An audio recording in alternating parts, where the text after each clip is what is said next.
isa. Montero, nandun yung kasama natin na isa. Tapos, tingnan nga natin kung paano magulat ang ilongga. Tingnan natin guys, natin natin.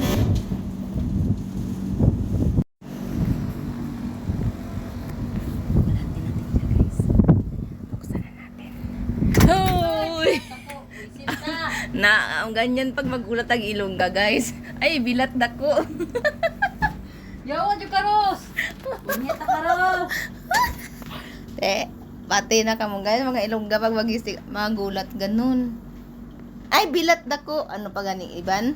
Ay, pungkol ka. May mas malala pa. Animal Karos! Ay, itot. Gago. Si Rose, bastos na ni si Rose. Pasag sa ulo. Ganun guys, sa magulat ang ilongga.